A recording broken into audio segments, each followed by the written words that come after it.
ಬಿಸಿ ಬಿಸಿ sandwich ready. ಸಂಜೆ time ಮಕ್ಳು ಬಂದಾಗ ಮಾಡಿಕೊಡ್ರಿ. ನೀವು ಯಾವಾಗಾದರೂ ಮಾಡಿಕೊಂಡು ತಿಂದು ಸಾಯಂಕಾಲ ಟೈಮ್ ಟೀ ಜೊತೆಗ ಮಳೆ ಬೀಳೋವಾಗ ತುಂಬ ಚೆನ್ನಾಗಿರ್ತದೆ. ಚೀಸಿಯಾಗಿ ಹೆಂಗೈತೆ ನೋಡಿರಿ. ಅಬ್ಬಾ ಬಿಸಿ. ನಿಮ್ಗೆ ಚೀಸ್ ಬೇಕು ಅಂದರೆ ಆಪ್ಷನ್ ಬೇಡ ಅಂದ್ರೂ ಮಾಡ್ಕೋಬೋದು. ಇದು ಟೊಮೊಟೊ ಬೇಕು, ಕ್ಯಾಪ್ಸಿಕಮ್ ಮೇಲೆ ಲೇಯರ್ ಥರ ಬೇಕಂದ್ರೂ ಹಾಕ್ಕೊಂಡು ಇಟ್ಕೋಬೋದು.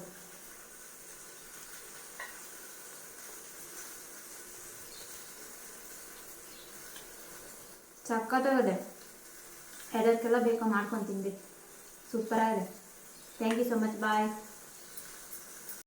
ಇದಕ್ಕೆ ಬಂದು ಕ್ಯಾಪ್ಸಿಕಮ್, ಬೇಬಿಕಾರ್ನ್, ಈರುಳ್ಳಿ, ಪನ್ನೀರು, ಆಮೇಲೆ ಬ್ರೊಕೋಲಿ, ಸ್ವಲ್ಪ ಉಪ್ಪು, ಆಮೇಲೆ ಸ್ವಲ್ಪ ಖಾರದ ಪುಡಿ, ಆಮೇಲೆ ಗರಂ ಮಸಾಲ ಸ್ವಲ್ಪ, ಆಮೇಲೆ ಬಾಣಲಿ ಇಟ್ಕೋಬೇಕು.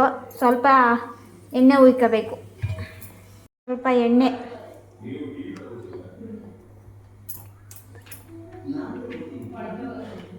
ಎಲ್ಲ ಒಂದೇ ಸರಿ ಹಾಕ್ಕೊಬಿಡೋಣ. ಅದೇನು ಸ್ವಲ್ಪ ಬೆಂದರೆ ಸಾಕು. ಫ್ರೈ ಮಾಡ್ಕೊಳೋಣ. ನಿಮಗೆ ಟೊಮೊಟೊ ಬೇಕು ಅಂದರೆ ಕೂಡ ಹಾಕ್ಕೋಬೋದು. ಸೌತೆಕಾಯಿ ರೌಂಡಾಗಿ ಕಟ್ ಮಾಡ್ಕೊಂಡು ಕೂಡ ಇಟ್ಕೋಬೋದು. ಸ್ವಲ್ಪ ಫ್ರೈ ಆಗೈತೆ. ಪನ್ನೀರು ಬ್ರೊಕೋಲಿ ಹಾಕ್ಕೊಳೋಣ.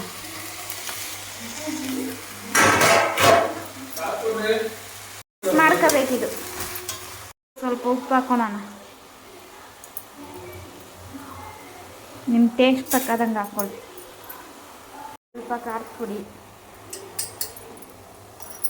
ಒಂದು ಸ್ವಲ್ಪ ಗರಂ ಮಸಾಲ ಮಿಕ್ಸ್ ಮಾಡ್ಕೊಳ್ಳೋಣ. ನಾನು ನೀರೇ ಒಯ್ದಿಲ್ಲ. ಅದರಲ್ಲಿ ನೀರು ನೋಡಿ ಹೆಂಗೆ ಇದಾಯ್ತದೆ ಅಂತ. ತರಕಾರಿನಲ್ಲಿರೋ ನೀರೇ ನಿಮಗೆ ಬರುತ್ತೆ. ಆಯ್ತು. ಇದು ಆಫ್ ಮಾಡ್ಕೊಳೋಣ. ಮಾರ್ಕೆಟಾಗೆಲ್ಲ ಸ್ಯಾಂಡ್ವಿಚ್ ಬ್ರೆಡ್ ಸಿಗ್ತದೆ. ಸ್ಯಾಂಡ್ವಿಚ್ ಬ್ರೆಡ್ ತೆಗಿಲ್ಲ ಅಂದರೆ ನಾರ್ಮಲೇ ತಗೊಳ್ರಿ. ನನಗೆ ಬ್ರೆಡ್ ಸಿಕ್ಕಿಲ್ಲ, ಅಂಗಡಿ ಓಡಾಡೋಕ್ಕಾಗಿಲ್ಲ ಅಂತ ಸಿಕ್ಕಿದ್ದನ್ನು ತೊಗೊಬಂದಿದ್ದೀನಿ. ಸ್ವಲ್ಪ ಬೆಣ್ಣೆ ಉಜ್ಕೋಬೇಕು. ಸ್ವಲ್ಪ ಪಲ್ಯ, ಬೇಯಿಸ್ಕೊಂಡಿರೋ ಪಲ್ಯನ ಹಾಕ್ಕೋಬೇಕು. ಇದಕ್ಕೆ ಸೌತೆಕಾಯಿ ಇಟ್ಕೋಬೇಕು.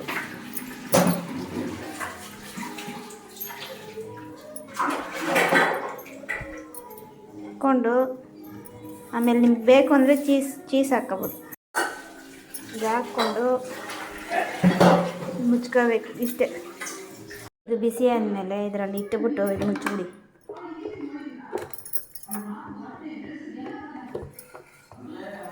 Sandwich ready.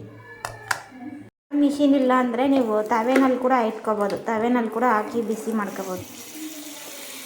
ಓಕೆ, ಬಾಯ್.